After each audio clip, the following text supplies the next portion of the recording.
Welcome to the Performing Arts Series brought to you by the Kennedy Center and the Prince William Network. I'm Maria Salvadore, your moderator for today's program. I'm joined in the studio audience by students from Fred Lynn Middle School in Woodbridge, Virginia.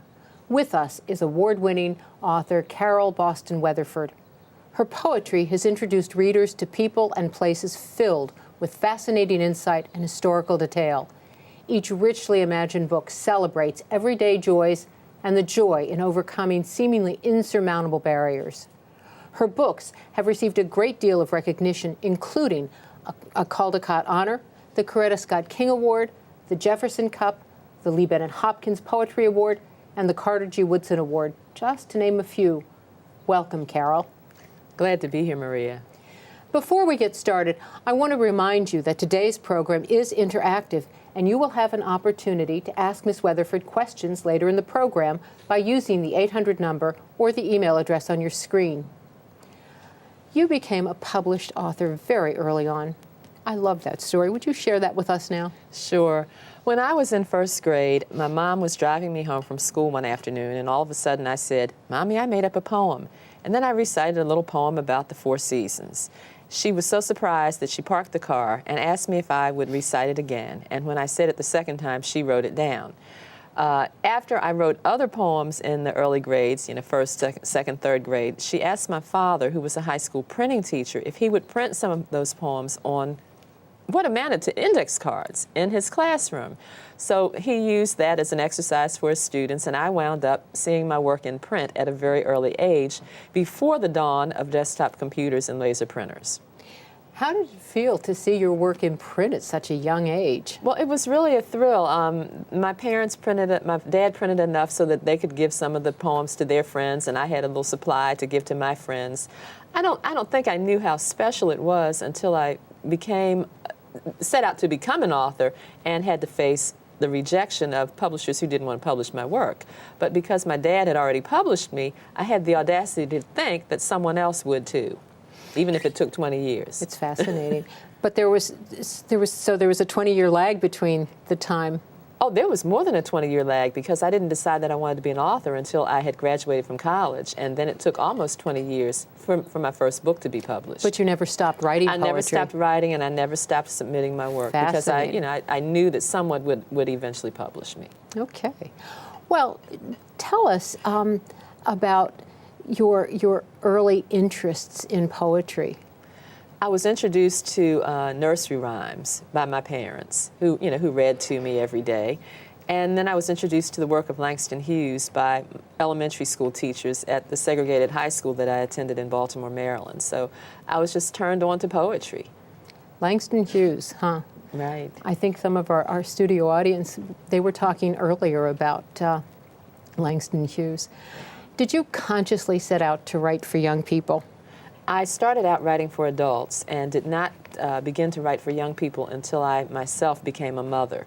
And I noticed when I was sharing books with my kids that there were so many more multicultural books for them than there had been for me. And I thought that, perhaps I can do this, and decided to try my hand at that, and of course have met some success. But you write poetry, but you deal with nonfiction.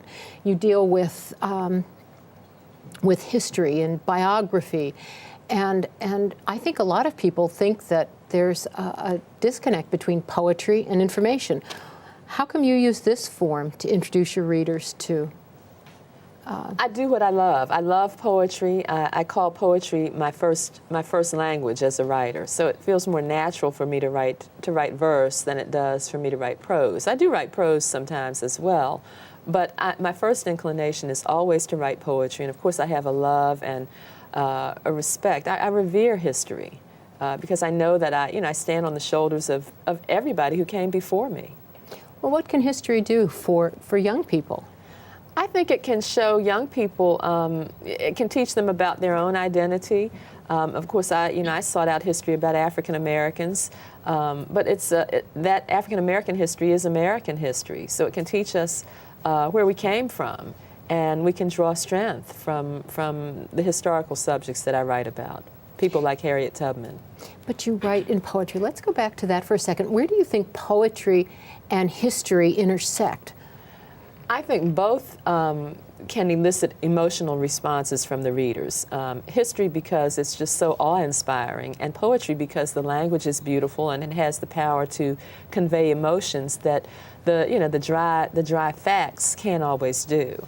So I think when you combine the two, history has so much more power to connect with people. Interesting. So you use the form of poetry to suggest the power, to to increase the power of historical? Exactly. Okay. One of your books, Birmingham, 1963, provides a fictional account of the bombing of the 16th Street Baptist Church. It also pays tribute to the 4 girls who died in that event. But you tell that with a fictional voice. Why? I wanted to provide a way for young people to relate to the event. And of course, one way to do that is by creating a character who is their own age. So I created this fictional eyewitness. The girls that it happened to, obviously, did not survive the event. And I thought, well, what would it have been like to be there at the time? What would it have been like to have known these girls and to have known that they were lost in that tragedy? So I created the fictional narrator so that young people could experience the event with her. Well, do you mind sharing a piece of that with us? I'd love to. You use the voice of a 10-year-old girl. I do. The day I turned 10, someone tucked a bundle of dynamite under the church steps, then lit the fuse of hate. Seconds later, a blast rocked the church. Smoke clogged my throat, stung my eyes as I crawled past crumbled plaster, broken glass, shredded Bibles, and wrecked chairs, yelling, "Mama, Daddy." Scared church folk ran every which way to get out. That bomb left 21 hurt, and those 4 girls, Cynthia, Denise, Carole, and Addie Mae, dead. "This is my sister," a boy cried. "My God." It's chilling. I get goosebumps every time I look at that book or read it. But you managed to put what was going on in Alabama and around the country in a context before the book ends with a tribute to the children who died. These poems are filled with details, making the girls all the more real and the impact of their loss even more gut-wrenching. Do you mind reading the piece about Carole Robertson? Carole Robertson, who loved books, earned straight A's, and took dance lessons on Saturday, who joined the Girl Scouts and Science Club and played clarinet in the high school band, a member of Jack and Jill of America. Carole, who thought she might want to teach history someday, or at least make her mark on it. She did. Yes, she did. Not in the way that she expected, but she did make her mark on history. Well, tell me, the tribute to Carole and to each of the girls is filled with detail. How did you come to know them so well?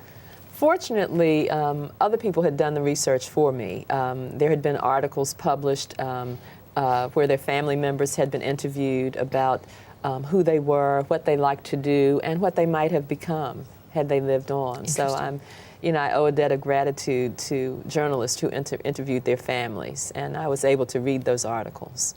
Well, you bring the reader up to date with the events that followed that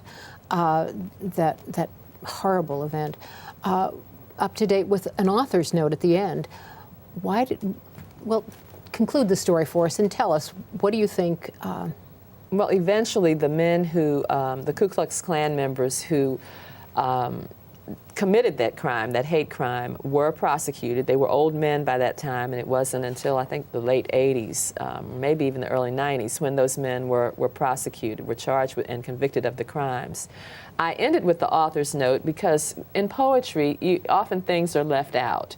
And I think it's important when you're dealing with a historical event or historical subject to provide the facts so that readers can know, can separate fact from fiction. Well, it's also a stunning book visually. I mean, the photographs from the period are just amazing.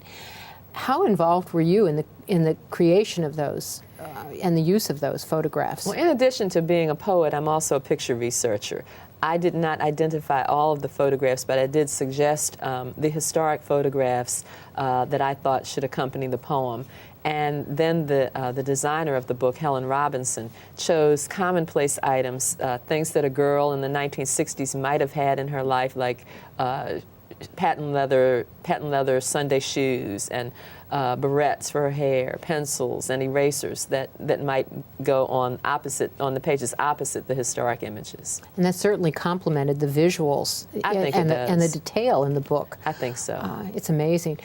Well, what role do you think visuals play in any of your books, all of your books? Well, I think I often have a picture in my mind when I have written something. So when I then turn the story over to an illustrator, I hope that my words are evocative enough for the illustrator to get that picture. And often the illustrators do. Sometimes my works are illustrated with photographs, and I think photographs make the events and the subjects even more real to young people. Often when my books are illustrated, students will ask me, did that really happen?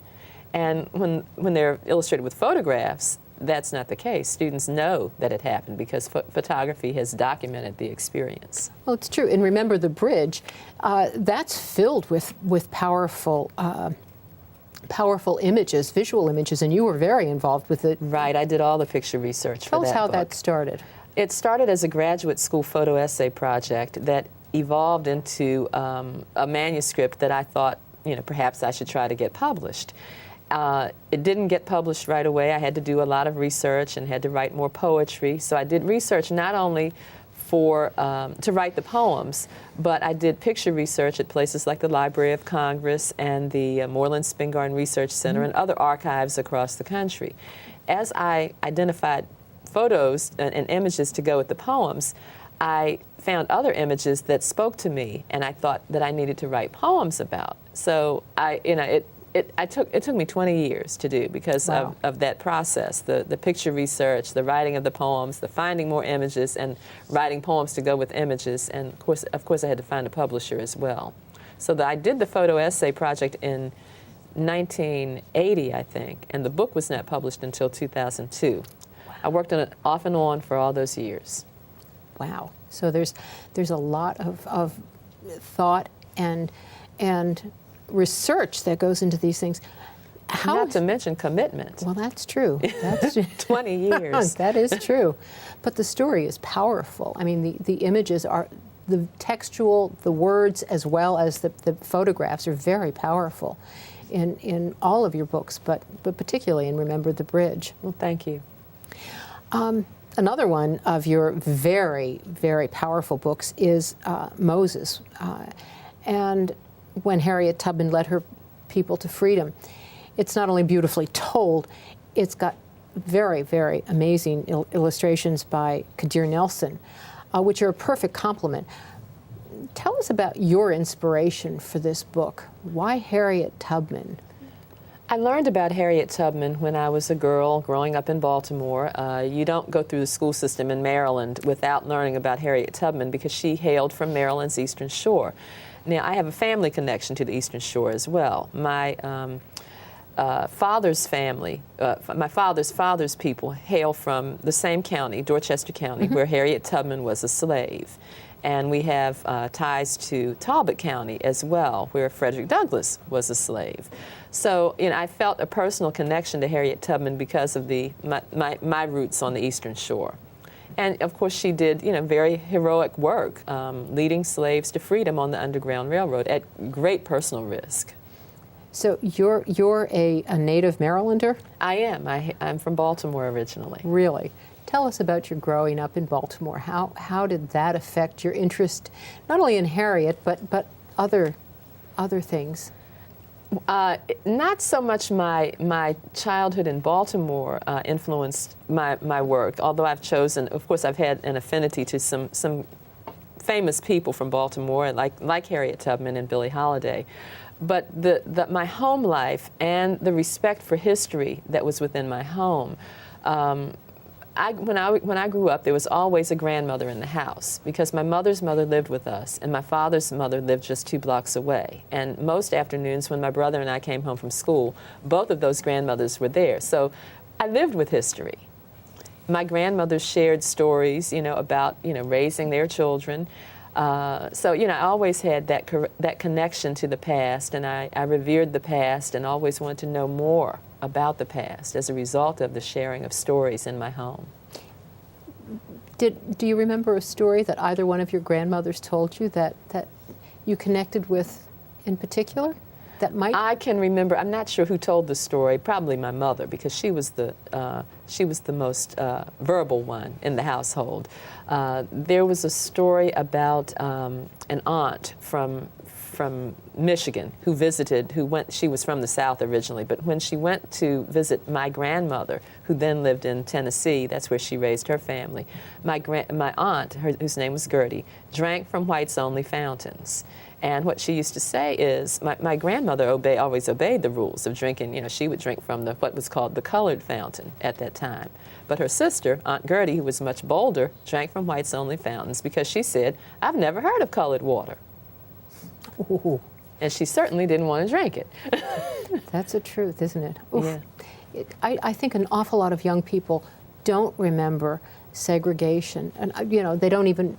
Their parents don't even remember it anymore. Why is it important to remember the past? I think it's important to remember that part of our past, which is pretty shameful, so that we won't repeat it. That's true. Prejudice is a learned behavior. And, unfortunately, some people are still teaching it to their kids. And unless the kids know what can happen when we buy into that hatred, we are at risk of repeating those things. It's true. Well, one of the people who started breaking down the barriers, or who certainly was instrumental in the foundation of it, was Harriet Tubman. Do you mind sharing the first part of this book? In Moses, the story of Harriet Tubman unfolds in a poem that is written in 3 voices: Harriet's voice, God's voice, and the narrator's voice. I wanted this telling of her first escape and of her contemplation about becoming a conductor on the Underground Railroad to read like Exodus, the book of the Bible, where the Jews are being led out of slavery. On a summer night, Harriet gazes at the sky and talks with God. I am your child, Lord, yet Master owns me, drives me like a mule. Now he means to sell me south in chains to work cotton, rice, indigo, or sugarcane, never to see my family again. God speaks in a whippoorwill's song. I set the North Star in the heavens, and I mean for you to be free. Harriet sees the star twinkling. My mind is made up. Tomorrow I flee. God wraps her in the blanket of night, and she returns to the cabin, sleeps beside her husband one last time. The next day, Harriet tells not a soul her plans. She grips the axe to chop wood, breathes deeply and murmurs, Lord, I'm going to hold steady onto you. And God whispers back in the breeze, I'm going to see you through, child. I think the richness of this book lies in its detail. We learn that if Harriet is sold south, it'll be even more awful to work cotton or sugarcane, and it'll be especially awful because she'll never get to see her family again. How did you decide which voice or voices to use in this detail-filled account of Harriet Tubman? This manuscript was originally written in prose. And as I struggled with writing the prose, I made the decision, well, I'm going to try poetry. And sometimes when I write, the character herself speaks to me. And I'm not sure whether it was Harriet or whether it was God, but I found myself writing it in 3 voices as a conversation between Harriet and God. And I did that because Harriet believed that God spoke to her as friend to friend, and there are some accounts of these conversations in her slave narrative. So I wanted to be faithful to Harriet's own account of how these events happened. And much of the time she was by herself during her first escape, and that had to be the most frightening time of her life. And she had no one to turn to at some points on her journey, but God. Well, you really get a sense of her strength in this book, and there's no question that she's a powerful woman. She's a real, I don't know even how to describe her, but she's one of a kind. Right, she was. And what she accomplished is nothing short of amazing. But you had a sense of who this woman was through the voice that you created. How did Kadir Nelson create a whole picture book, a whole picture book biography of this woman with only one character that he could see? Well, I hope my words helped him. I do know, because we have talked, he used his grandmother, who was a very strong woman, as inspiration for the way that he depicted Harriet Tubman in Moses. I've never met his grandmother, but I'd love to. I bet. What is the difference between prose and poetry? You said that you originally thought that this was going to be a prose piece. What's the difference between prose and poetry? I feel freer, for one thing, when I write poetry, and I think I'm able to capture voices better and kind of get into the character more when I write poetry. It's a little easier for me because I've been doing it longer, and poetry is really my first love.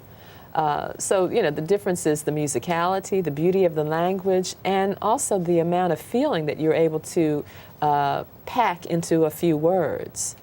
I think poetry is the space between the words. Would you agree with that?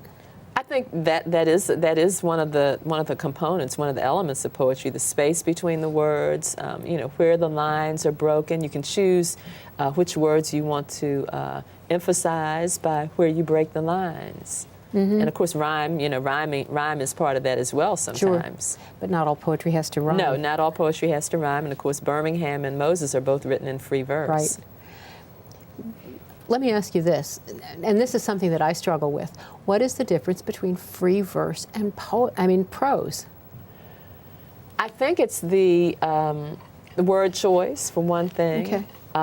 It's what's left out. As you said, the space between the words.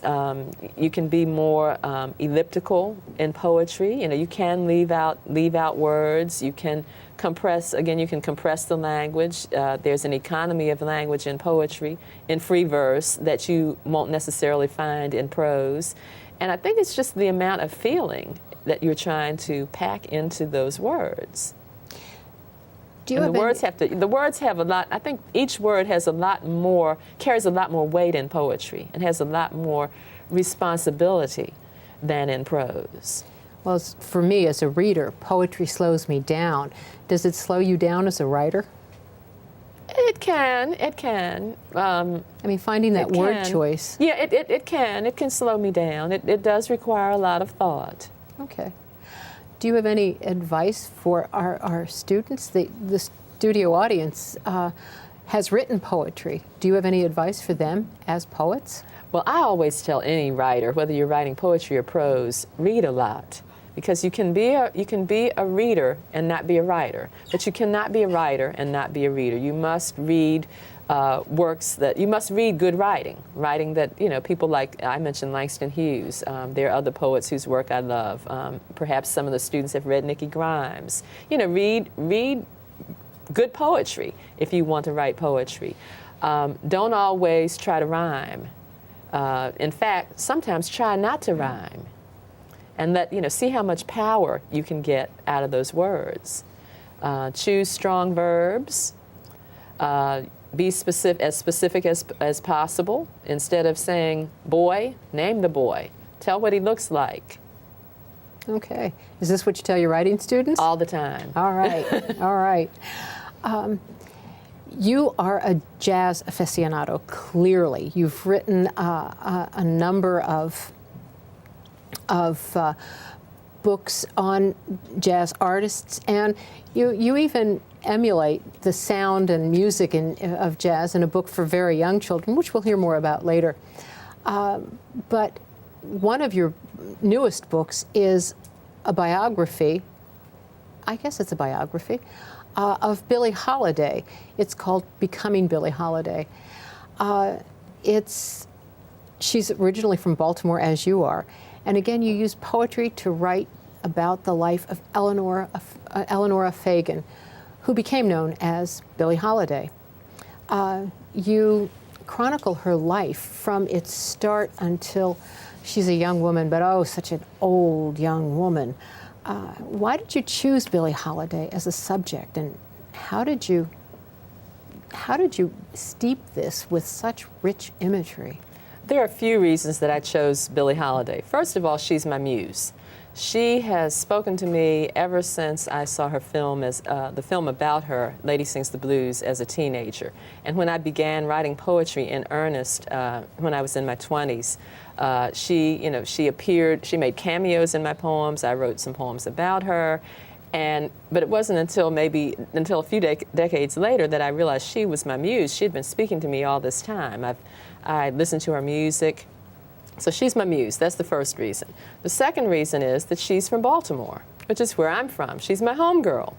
And the third reason is that although others had written her biography, and her biography, of course, was told through the film Lady Sings the Blues, which is somewhat sensationalized, I thought that she deserved to be better understood and to be introduced to a new generation of jazz fans.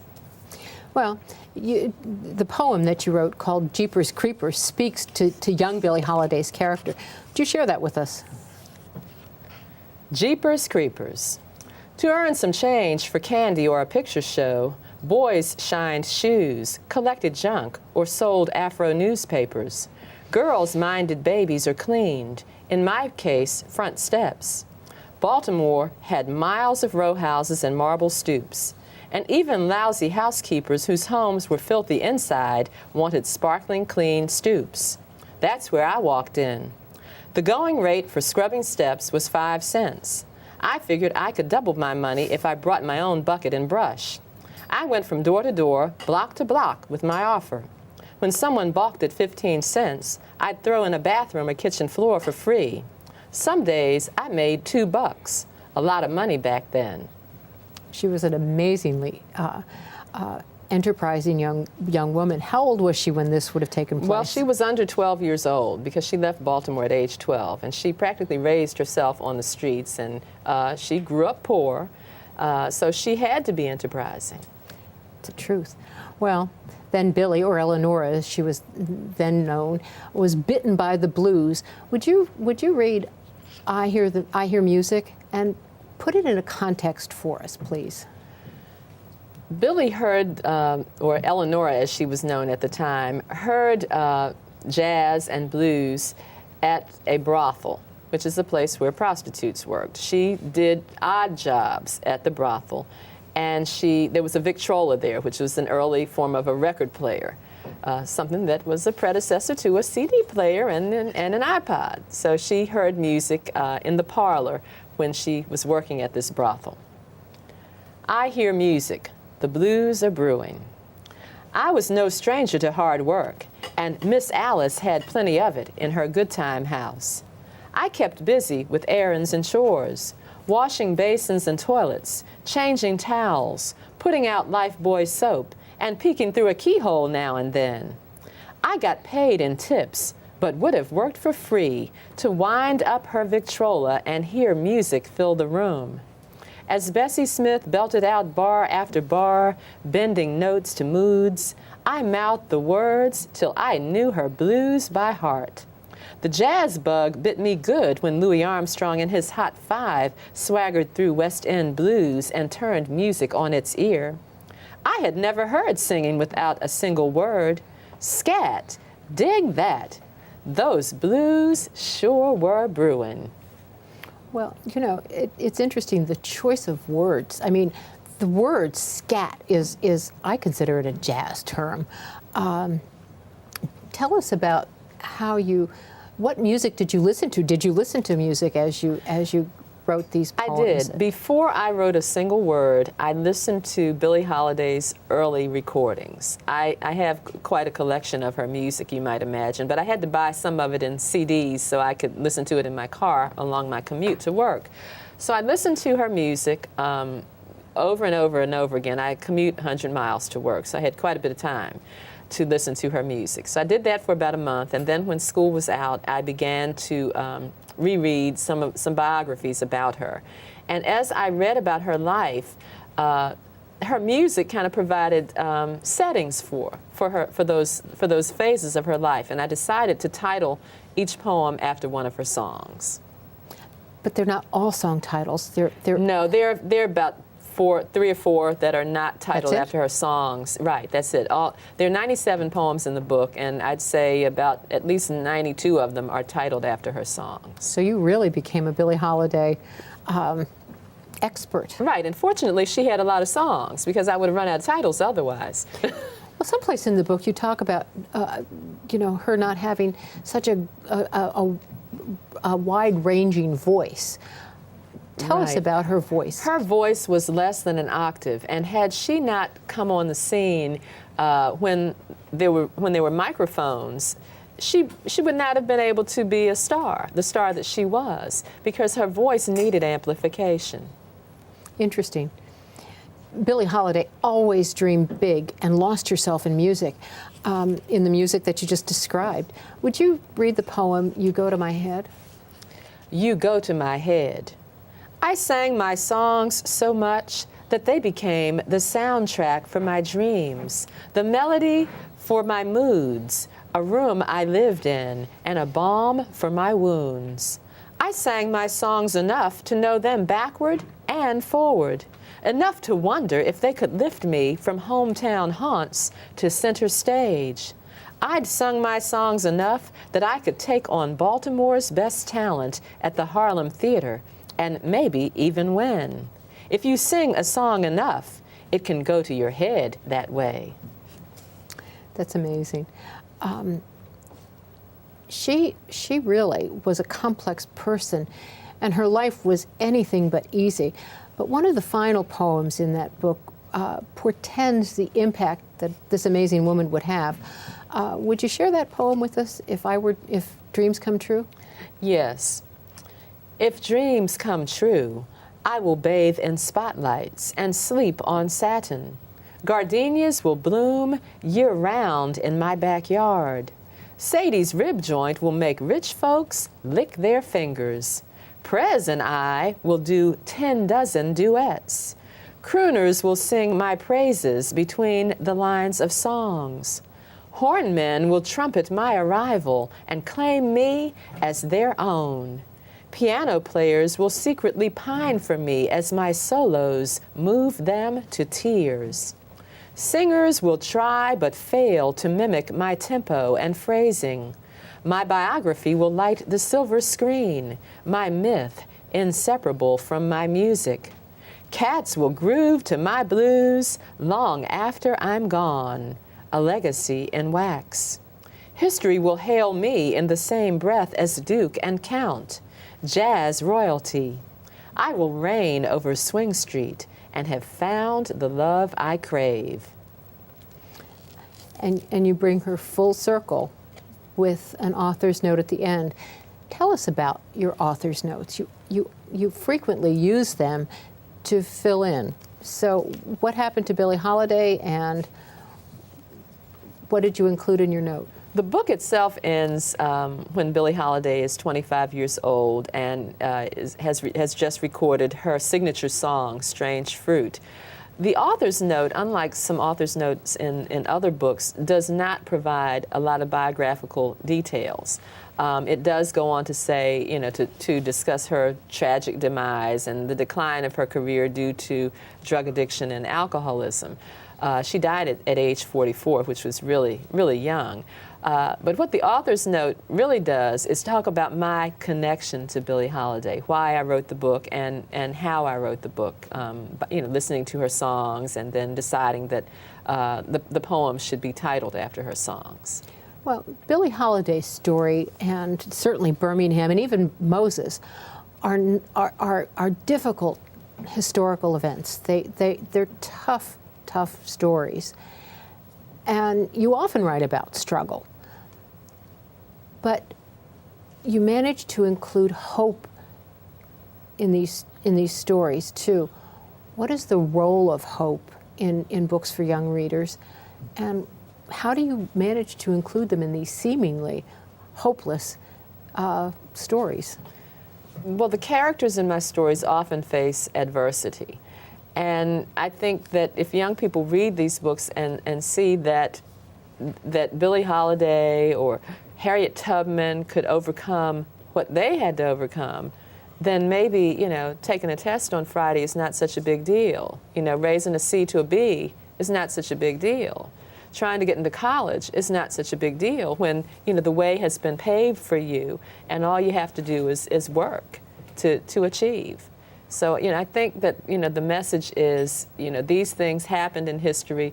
It's not quite as hard now. Yes, there are challenges, but, we don't have to dwell on the past. We can know about the past, not dwell on it, and the past should nudge us not only to have a sense of justice as we go about our own lives, but to achieve.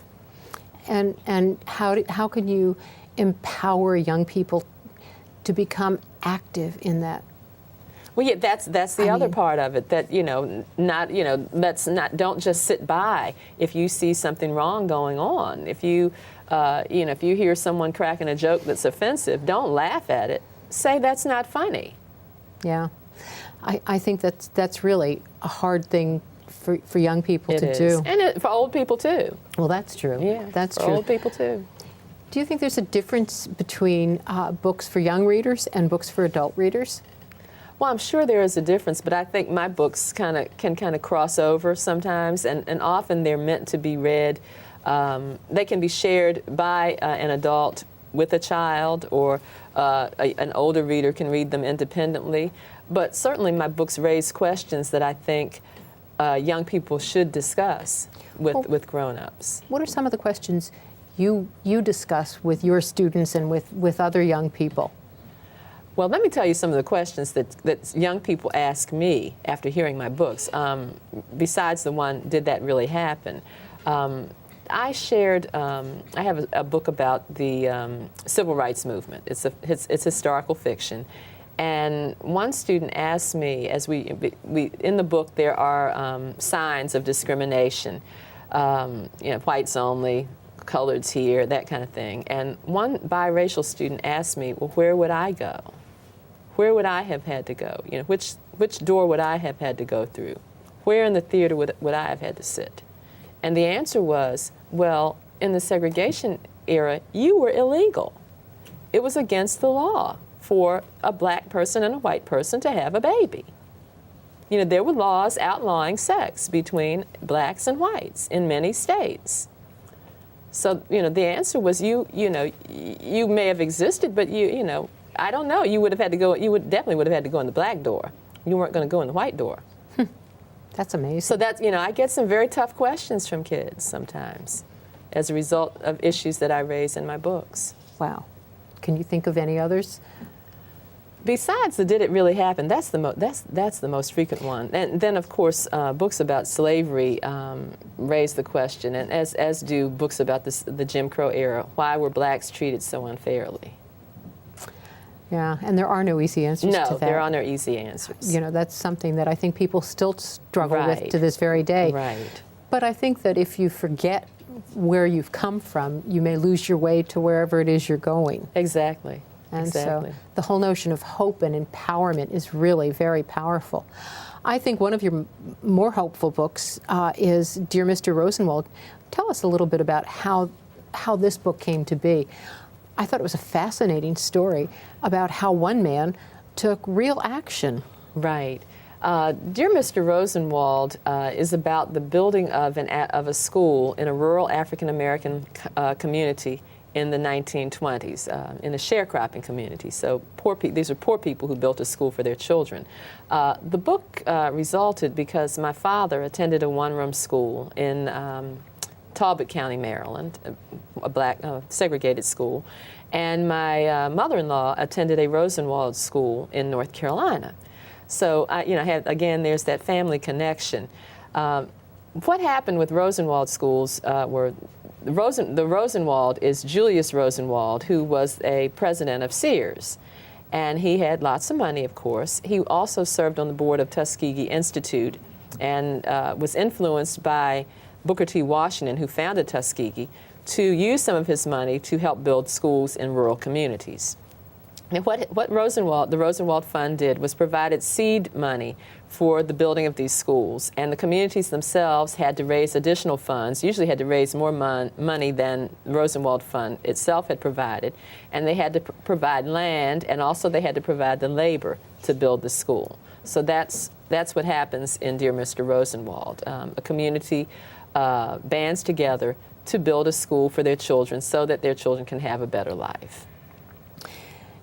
And you mentioned that it was a segregated school. Right, it was a segregated school, but the community took pride in the school. Nonetheless, it was not as good as the white school. In fact, the students at Rosenwald schools usually inherited books, secondhand books from white schools that my mother, who was a teacher in segregated schools, said at the beginning of the year, one of the very first things the students had to do was erase marks out of the books because these books had been used by students at white schools who had written in the books. Wow. And sometimes some offensive things were written in the books because they knew where the books were headed. Well, let's change subjects That's again. That's getting a bit unhopeful. Yeah, it is. Yeah. However, you say that poetry makes music with words, as we've heard actually in your readings. Before we start taking questions, however, let's share the music in the words of Jazz Baby. Remember I said that we would talk about it in a while, and I think we're going to need some help from our studio audience. Can you set that up for us, Carole? Right. This is a nursery rhyme, but it's also kind of like a rap, and we're going to do it as a call and response. So when I point to you like this, you're going to chant the refrain, Jazz Baby, Jazz Baby. When I say rum-a-tum-tum, you'll say rum-a-tum-tum, and when I say bebop-de-bop, you'll repeat that as well. Can you say bebop-de-bop like you'd like them to say it, though? Bebop-de-bop. All right. So Jazz Baby, Jazz Baby. Jazz baby, jazz baby. Excuse me, Carole. I'm sorry. That nobody can hear you. I can't hear you, and I'm very close to you. Can you do that again, please? Jazz baby, jazz baby. Join the band. You've got music in your hands. Jazz baby, jazz baby. Blow your horn. You've got rhythm, sure as you're born. Jazz baby, jazz baby. Tap your feet. Snap your fingers. Happy beat. Jazz baby, jazz baby. Pound your drum. Hear it thump thump. Rum-a-tum-tum. Jazz baby, jazz baby. Jazz baby, jazz baby. Swing and sway, shake and shimmy, dance all day. Jazz baby, jazz baby. Strike those keys, make them plink plink if you please. Jazz baby, jazz baby. Cut a rug, jiggle wiggle, jitterbug. Jazz baby, jazz baby. Pluck those strings till that big bass sizzle sings. Jazz baby, jazz baby. Hippity hop, bounce and boogie, bebop de bop. Bebop to bop. Jazz baby, jazz baby. Hum a song, let it rock you all night long. Thank you guys Yeah, very much. thank you. We'd like to answer some of your questions now. You can call the 800 number or email your questions to the address on the screen. But first, we'd like to start with one of our studio audience members who just helped us tell a story. Empress? What made you want to become an author? I think when my father printed that poem, those poems when I was in elementary school, that planted the seed. And when I began to write more and more poetry, eventually I think most people who write, if you keep writing and you write more and more and more, and you eventually you have a stack of papers and you think, well, maybe I could have a book. That's kind of like the next step if you're doing a lot of writing. Of course, being an author is an opportunity for me to share what I've learned and what I've written about what I've learned with other people, many people that I've never met. And it's also a way for me to earn a living. So that's why I wanted to become an author. So you could make a living as an author. So I can earn a living and also share, connect with audiences, Okay. connect with readers. Well, we have a call from Philadelphia. The caller asks, how can a writer get their work published? Okay. Well, first of all, before you think about getting published, you should probably get some feedback about your writing. Don't send anything into publishers without getting some feedback. Maybe join a writers group or let another writer whose work you respect give you some feedback about it. And then research the market. Look in books that are kind of like those that you're trying to write. See who published those books, and you can find the addresses of publishers very often in their in the books that they've published. And also at websites like organizations of the Children's Book Council. So you can find directories of publishers there. cbcbooks.org. Okay. Do you have a mechanism for feedback for your writing? I used to be a member of a writers group, and now that I've written so much, I rely on my editors for that feedback. Okay. Do we have another question from our audience? What's your favorite book you ever written? My favorite book that I've written is usually the latest book, and so Becoming Billie Holiday right now is my favorite. But I also like Moses and Remember the Bridge quite a bit. All right. Do we have another question from the audience? Go ahead. What expression did you have about writing Moses? What expression did I have about writing Moses? Well, I wanted it to be, I wanted Moses to tell the story of Harriet Tubman, much like the Bible told the story of the biblical Moses. So I wanted to trace Harriet Tubman's spiritual journey, not just where her feet took her, but what was going on inside of her when she was escaping and when she made the decision to become a conductor on the Underground Railroad. Yeah, not only did she escape, but she chose to go back to help others She went escape. back many times to help That's others pretty escape. amazing. Right. We have an email question now who asks, many of your books focus on historical figures or events. Why do you choose to write historical fiction? I write historical fiction, first of all, because I myself am interested in history. When I travel, I always make a point to go to historic sites.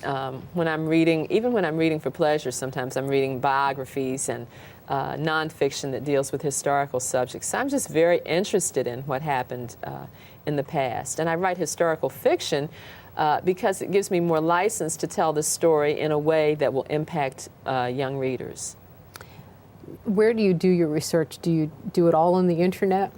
I do quite a bit of it on the internet, but in the case of Birmingham, for example, I actually traveled to Birmingham, not with the book in mind. We were just doing some family travels, and I was able to tour the Birmingham Civil Rights Institute and was able to go to 16th Street Baptist Church. So sometimes I go on location, but I do a lot of my research on the internet nowadays. And I'm sure you use libraries and archives. I use libraries. I do. Libraries and archives play a vital role in my research. Okay. We have a call from Baltimore. Caller, go ahead. Yes. Is this Agnes? Yes. Hello. Hello. I'd like to order the book. She wants to order the book. Oh, sure. Oh. I'm sure bookstores and online services have Miss Weatherford's books, so I'm sure you can get them there. What's your next question, or what's your next book going to be, which is an email question?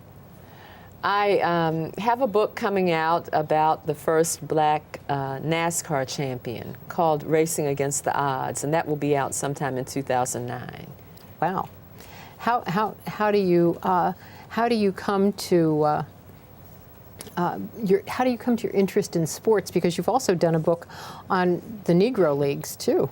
I'm actually more interested in the history than in sports itself. Okay. So if the sports story is a part of history, if I can make it historic, then I'm interested. I'm not just interested because of the athleticism. No. Okay, so you're not going to be timing the NASCAR races and No, stuff? I won't be timing the NASCAR races. Though I'll have to probably make my way to a track at some point. That'll be interesting. Yeah, I'm looking forward to that. Have you ever been to a NASCAR race? I have not. I haven't either. Not. All right. We have another question from our audience. Go ahead. How old were you when you wrote your first book? I wrote my first book when I was 8 years old, and I know you're probably thinking about a published book, but my first book was one that I wrote and illustrated called Trees, and I stapled it together with and put it on my bookshelf at home with other published books. So I was 8 years old when I wrote a little book about trees, and I have no idea where that is. My mother saved a lot of my work, but I don't think that ever made its way into her hands. So you were self-published. I was self-published, right. Early on. We have a call from Florida. Caller, go ahead. Hello? Yes, we're here. Yes, I really enjoy your interview today, and the main reason why I called up is because that's where I'm from, is from Baltimore, and you mentioned about her words in the weight steps, or marble steps, are what they are, and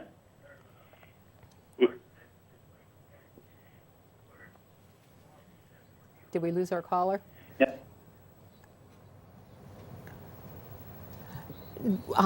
Tell us about the White Steps in Baltimore. Baltimore is a city of row houses, and there are marble stoops or marble steps in front of many of those row houses, or at least there were more marble stoops in Billie Holiday's day than there are now. And many residents took pride in keeping those marble steps clean. And they would scrub the marble steps until the marble glistened. And so that's how Billie Holiday, of course, earned some spending money. And of course, marble steps are a signature of Baltimore architecture. They certainly are. And that's clearly what that last gentleman remembered. Right. Do we have another question in the audience? Go ahead. What made you want to write about Birmingham? Often I want to write about subjects that have not been written about before, or let's say a book has not been devoted to the subject before. So there had not been a book about the bombing of 16th Street Baptist Church for young people. So often I want to be the first to address a subject. And if I can't be the first, then I want to at least address it in a way that's very different than it has been addressed before.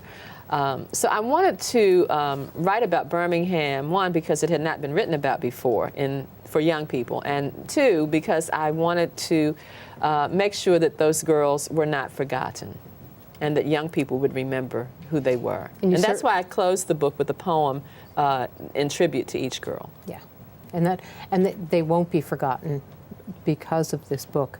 It's remarkable how powerful it is in its detail. I think we have another question in our audience. Go ahead. Do you always write about fiction books? Do you always write fiction? No, I don't. I've written a few nonfiction books, and my books often cross genres, kind of bend the genres a little bit. So I've got Dear Mr. Rosenwald, for example, is historical fiction, but also poetry. The Billie Holiday book, Becoming Billie Holiday, I call a fictional verse memoir. I have written a few books that are just, pure nonfiction in prose, and those are reference books. One is called Raising the Bar of Freedom, Great African American Lawyers, and that's a collective biography. And I've also written The African American Struggle for Legal Equality in American History, and both of those are reference books. Yeah, for adults, right? No, for sixth grade up. Really? Right. Oh, I would say that they're very sophisticated. They are. They are. All right. Well, we have another email question who asks, you said that Harriet Tubman is one of your heroes. Who are some of your other heroes and why? Well, my parents are both heroes. And I've got heroes right in my family. My grandmothers were my heroes. Langston Hughes is one of my literary heroes. There's a poet named Antazaki Shange, who's another one of my literary heroes.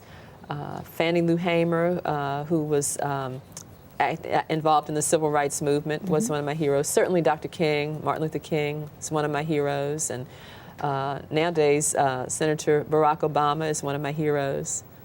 All right. Who do you enjoy reading the most? Who are your literary heroes? I know you mentioned Langston Hughes. I mentioned Langston Hughes. I like to read Toni Morrison's fiction, the poetry of Rita Dove. I like some of the children's poets that I like are Nikki Grimes, Marilyn Nelson, Arnold Adolph, Walter Dean Myers.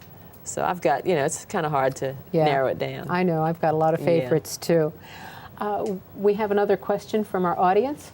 Who inspired you to be an author? My parents provided a lot of encouragement to me, and so did my teachers, my elementary school teachers, and there was a school librarian. Her name was Gloria Barnes now. She's now Gloria Johnston. She provided quite a bit of encouragement as well. Well, I think we're running out of time, Carole. Many thanks for being with us today. I'd like to thank the studio audience, the young people from Fred Lynn Middle School for being with us. Thanks, too, to the viewing audience from across the country for tuning into the program.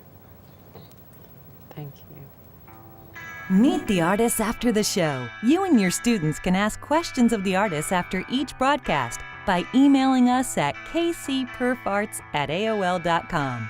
Don't forget to visit us online. There you'll find dozens of archived programs from previous seasons that feature artists such as members of the National Symphony Orchestra, Ballet Hispanico, the Billie Taylor Trio, lyricist Stephen Schwartz, cast members from Maine, and many more. Prepare for each program by downloading the study guide. Each guide includes background information about the artists, instructional activities, and additional resources to use in the classroom. The Kennedy Center Performing Arts Series, bringing the arts to your classroom. Join authors Catherine Patterson, Stephen Kellogg, and Mary Bridget Barrett as they explore the home of our great nation, the White House. During this discussion with moderator Maria Salvadore, students get a glimpse inside 1600 Pennsylvania Avenue and its residents in our White House, looking in, looking out. This newly released book is a compilation of historical fiction, personal essays, poetry, drama, and art. Telling Stories, Our White House Looking In, Looking Out, will be broadcast on Thursday, November 6th at 11 a.m. Eastern Time. The Kennedy Center Performing Arts Series, bringing the arts to your classroom.